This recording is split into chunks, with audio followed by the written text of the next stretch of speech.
একটা বিষয়ে সবাই জানতে আগ্রহী, কখন আমাদের সরকার বিদায় নেবে। এটার জবাব আপনাদের হাতে। কখন আপনারা আমাদেরকে বিদায় দেবেন? আমরা কেউ দেশ শাসনের মানুষ নই।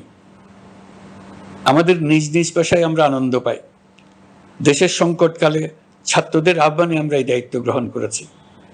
আমরা সমস্ত শক্তি দিয়ে এই দায়িত্ব পালন করব। আমাদের উপদেষ্টা মণ্ডলীও এই লক্ষ্যে উদ্বুদ্ধ হয়ে সবাই মিলে একটা টিম হিসেবে কাজ করে যাচ্ছি। কখন নির্বাচন হবে সেটা সম্পূর্ণ রাজনৈতিক সিদ্ধান্ত, আমাদের সিদ্ধান্ত নয়। দেশবাসীকে ঠিক করতে হবে আপনারা কখন আমাদেরকে ছেড়ে দেবেন। আমরা ছাত্রদের আহ্বানে এসেছি, তারা আমাদের প্রাথমিক নিয়োগকর্তা। দেশের আপামর জনসাধারণ আমাদের নিয়োগ সমর্থন করেছে।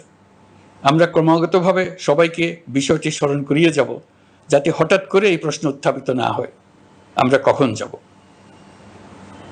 তারা যখনই বলবে আমরা চলে যাব। আমরা সংস্কারের অংশ হিসেবে নির্বাচন কমিশনকেও সংস্কার করব। কমিশনকে যে কোনো সময় আদর্শ নির্বাচনের জন্য প্রস্তুত রাখব। আমরা বিভিন্ন সংস্কারের কাজ শুরু করেছি। দেশবাসীকে অনুরোধ করব একটা আলোচনা শুরু করতে। আমরা সর্বনিম্ন কি কি কাজ সম্পূর্ণ করে যাব, কি কি কাজ মোটামুটি করে গেলে হবে। এই আলোচনার মাধ্যমে আমরা একটা দিক নির্দেশনা পেতে পারি।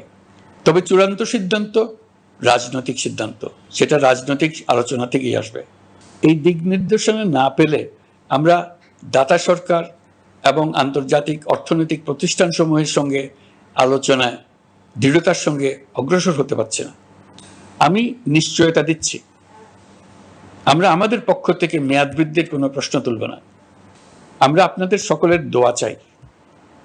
যে কদিন আছি সেই সময়টুকু উপদেষ্টা মণ্ডলীর প্রত্যেকে নিজ নিজ সাধ্যমতো দেশের এই সংকটকালে সংকট উত্তরণে যেন নিজ নিজ মেধা সাধ্যমতো কাজে লাগাতে পারে। নতুন বাংলাদেশ গড়ার যে সুযোগ ছাত্র জনতার রক্তের বিনিময়ে আমরা অর্জন করলাম, আমরা আমাদের মতানৈক্যের কারণে সেটা যেন হাতছাড়া করে না ফেলে, এটা আমরা নিশ্চিত করতে চাই। এই সুযোগ এবার হারিয়ে ফেললে আমরা জাতি হিসেবে পরাজিত হয়ে যাব। শহীদ, আহত এবং জীবিত ছাত্র জনতার কাছে আমরা প্রতিজ্ঞাবদ্ধ থাকতে চাই, আমরা এই অর্জনকে কিছুতেই হারিয়ে যেতে দেব না। যে সুযোগ তারা আমাদেরকে দিয়েছে তার মাধ্যমে আমাদের দেশকে পৃথিবীর একটি শ্রদ্ধেয়, সকল দিকে দৃষ্টান্ত স্থাপনকারী দেশে পরিণত করতে আমরা শপথ নিয়েছি।